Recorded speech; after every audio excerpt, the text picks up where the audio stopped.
एक रिजवान है और एक जो जो मैनेजमेंट कमेटी जो डिसीजन ले रही है इस वक्त, वो जिम्मेदार हैं हमारे यंगस्टर्स के करियर के साथ खेलने में।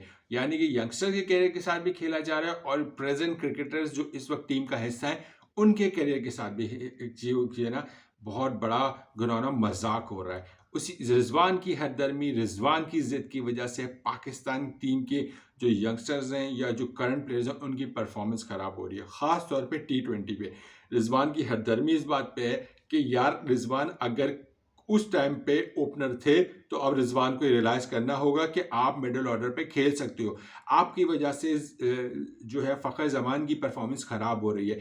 आप ये वजह बताएं, आप ही की वजह से हारिस ओपनिंग नहीं कर सकता। अब फ़खर जमान चौथे नंबर का बैट्समैन कब से हो गया? फ़खर जमान ने ना वनडे में चौथे नंबर पे बैटिंग की, यानी कि मिडिल ऑर्डर पे कभी बैटिंग नहीं की है। रिजवान तो वनडे में भी मिडिल ऑर्डर पे करते आए हैं और टेस्ट मैच में भी मिडिल ऑर्डर पे खेलते हैं। तो ये जो हरदर्मी है कि नहीं मुझे T20 में ही ओपनिंग करना है, तो रिजवान की बेशर्मी ढिठाई की वजह से पाकिस्तान सफर कर रहा है। रिजवान खुद तो परफॉर्मेंस सही नहीं देते, हाँ 90 रन जरूर बनाए लेकिन वो 90 रन इररेलेवेंट थे, उसमें सिर्फ नजर आई सेल्फिश अप्रोच। और रिजवान की वजह से, रिजवान की जिद की वजह से फ़खर जमान सफर कर रहे हैं। ओपनिंग जोड़ी होनी चाहिए थी फ़खर जमान साइम अयूब, और फ़खर जमान वाली पोजीशन पे रिजवान को बैटिंग करना चाहिए था। अब आप बताएं, इसी वजह से 6 ओपनर सफर कर रहे हैं। उधर साहिबजादा फरहान बेचारा 5 साल बाद पाकिस्तान टीम में आया, वो उसको मिडिल ऑर्डर में खिला दिया। वो खेलता हुआ आ रहा है ओपनर, उसको मिडिल ऑर्डर में खिला दिया 5वें नंबर पे। कहाँ से वो खेलेगा? उसका मुस्तकबिल दांव पे लग गया। हारिस बेचारा इतने अरसे से कोशिश कर रहा है पाकिस्तान टीम में आने का, हारिस नहीं आ पा रहा है क्योंकि हारिस ओपनिंग करता है या हारिस वन डाउन आता है। अब रिजवान साहब की हरदर्मी बरकरार है कि नहीं जी उन्होंने जो है ओपनिंग करनी है। अब हारिस ओपनिंग कर ले या फ़खर जमान ओपनिंग कर ले, या लेकिन रिजवान तो किसी को भी जगह नहीं दे रहे। वो तो बाबर इतना शरीफ बंदा है कि उसने अपनी पोजीशन, जाहिर उसको पता है कि वो वन डाउन आता है टेस्ट मैच में भी, वनडे में भी और उसमें भी। तो वो भाई साहब आ रहे थे टेस्ट मैच में चौथे नंबर पे, T20 और टेस्ट मैच में जो है वो T20 और वनडे में वो आ रहे तीसरे नंबर पे। तो बाबर ने तो एडजस्ट कर लिया अपने आप को, लेकिन रिजवान की हरदर्मी बाकायदा बरकरार है। और जो भी मैनेजमेंट यानी कि कोच हो गया या जो भी डायरेक्टर या जो भी इस चीज़ को डिसीजन ले रहा है कि रिजवान को कंटिन्यू रखा जाएगा एज अ ओपनर, उसकी वजह से बहुत सारे लड़कों की परफॉर्मेंस भी खराब हो रही है और बहुत सारे लड़कों के करियर दांव पे लग रहे हैं। क्योंकि जाहिर है डेफिनेटली जब जिसकी जो पोजीशन पे वो नहीं है, जब वो मिडिल ऑर्डर का बैट्समैन है नहीं और वो ओपनिंग बैट्समैन है, वो कहाँ से मिडिल ऑर्डर पे परफॉर्म करेगा? और जब वो परफॉर्मेंस उसकी खराब हो रही है तो जाहिर उसका करियर दांव पे लग रहा है।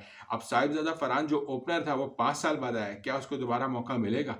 क्या उसको ओपनिंग जो जो जिस पोजीशन पे हमेशा से खेलता आया है, वो डोमेस्टिक हो या इंटरनेशनल लीग, अगर वो उस पोजीशन पे खेल रहा है तो आप, और उसी पे परफॉर्म भी कर रहा है, तो आप क्यों तुले हुए हो कि उसको उस पोजीशन पे ना खिलाओ और उसको लेफ्ट उस वाली पोजीशन पे खिला दो? तो यहाँ पे बहुत ज़्यादा मुश्किल आ रही है रिजवान की वजह से। और रिजवान बहुत बड़े एक्टर हैं, ये हमको भी पता है। जितनी अच्छी एक्टिंग वो कर रहे हैं, उनका जो रियल फेस है आहिस्ता आहिस्ता आवाम को नजर आ रहा है। क्योंकि रिजवान की वजह से बहुत सारे लोग पहले भी सफर किए हैं और अभी भी सफर किए हैं। ये जो अच्छे और क्यूट और मासूम बनने का चेहरा लिबादा रिजवान ओढ़े हुए नजर आते हैं, वो रिजवान है नहीं। लेकिन रिजवान की जो बॉडी लैंग्वेज ना साफ नजर आ रही है एक सियासतदान वाली। वो सियासत करने पे तुले और उनकी भरपूर कोशिश है, वो उस रेस में नजर आ गए जिसमें वो वनडे के कप्तान बन जाए। अब उनके लिए बेहतरीन मौका हो गया कि चेयरमैन साहब जा चुके हैं, नया चेयरमैन आएगा। शाहीन शाह अफरीदी भी कोई डिजर्व नहीं करते, वो भी उस रेस में मौजूद है और रिजवान डेफिनेटली वो भी उस रेस में मौजूद है। तो रिजवान हो जाए या शाहीन शाह अफरीदी हो जाए, अब मुझे पता है अगर रिजवान को आप कप्तान बना ले तो न जाने कितने लड़कों का करियर रिजवान की वजह से दांव पे लग जाएगा। उसकी वजह ये होगी कि रिजवान अपना बैटिंग ऑर्डर बदल देंगे, क्योंकि रिजवान को ये नजर नहीं आ रहा कि जो टीम की रिक्वायरमेंट है, अब रिजवान की ओपनिंग पे आने की वजह से पाकिस्तान चारों मैचेस आ रहा है। तो whole so responsible is Rizwan, क्योंकि अगर फ़खर जमान ऊपर खेलेगा तो जिस जिस तरह वो प्रेशर नहीं आएगा नीचे आने वाले बैट्समैन पे, जाहिर वो एक्सक्रेट करेंगे, तेज खेलेंगे। उस तरह रिजवान तेज नहीं खेलता। रिजवान चाहे कितना भी तेज खेले, वो फ़खर जमान जैसी हिटिंग नहीं कर सकता, वो हारिस जैसी हिटिंग नहीं कर सकता। तो ये बात समझने की ज़रूरत है रिजवान को कि रिजवान नीचे खेलेगा। अभी आज ये जो चौथा T20 हुआ है, आपने खुद देख लिया होगा कि जिस तरह रिजवान ने बैटिंग की, पूरे 20 ओवर इस बंदे ने तक रहा, यानी कि 63 बॉल्स खेलने का मतलब कि 10 ओवर उसने बैट बॉलें फेस की हैं और उस पर भी उसकी सेंचुरी नहीं हुई। यानी कि मैं तो हैरान हूँ, वनडे थोड़ी खेल लेते हैं, आप तो T20 खेल लेते हैं। तो रिजवान की वजह से पाकिस्तानी टीम के जो खिलाड़ी हैं वो सफ़र कर रहे हैं और बहुत बुरी तरीके से सफ़र कर रहे हैं। रिजवान को इस चीज़ का सोचना पड़ेगा। नई क्रिकेट टीम मैनेजमेंट कमेटी आएगी है, मुझे पता है, क्योंकि चेयरमैन जब नहीं आएगा तो जाहिर है हफीज़ साहब तो नहीं रहेंगे। अनकरीब हफीज़ की भी रिजिग्नेशन आपको नज़र ही आ जाएगी। तो अब हफीज़ चले जाएंगे, फिर कौन नहीं आता है, नो वन नोज। और हफीज़ की परफॉर्मेंस पे बार बार सवाल उठ रहा है क्योंकि as a director, as a head coach उन्हीं को रिस्पॉन्सिबल आ रहे हैं, क्योंकि प्लेयर्स पावर ताकत ज़्यादा है बनस्बत बेचारे डायरेक्टर साहब की। तो अब हफीज़ साहब की भी छुट्टी होने वाली है, वो खुद ही चले जाएंगे जैसा भी होगा, लेकिन प्लेयर्स पावर बरकरार रहेगी। और अगर रिजवान की हरदर्मी बरकरार रही कि उसको ओपनिंग ही आना है तो पाकिस्तान वर्ल्ड कप में बहुत बुरी तरीके से मार खाएगा।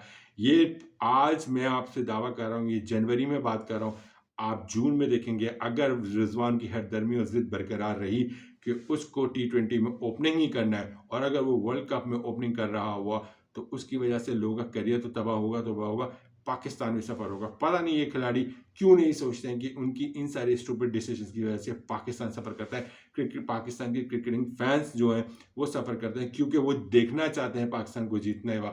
आपकी इंडिविजुअल परफॉर्मेंस को हमने कुछ नहीं लेना, कख हमारा से लेना देना नहीं है। हमें तो पाकिस्तान जीता हुआ मैच चाहिए, यानी कि पाकिस्तान जीतता हुआ नज़र आना चाहिए, जो कि हमें नज़र नहीं आ रहा। लगातार 12 मैचेस ऐसे हार गए हैं और सिर्फ हम सितंबर 2023 से लेके अभी जनवरी 2024 चल रहा है, सिर्फ हार पे हार जा रहे हैं और सिर्फ स्टूपिड डिसीजंस की वजह से, स्टूपिड अप्रोच की वजह से, और इंटेंट गलत है, टारगेट गलत है और स्ट्रैटेजी गलत है, जिस बुनियाद की वजह से पाकिस्तान मैचेस आ रहा है।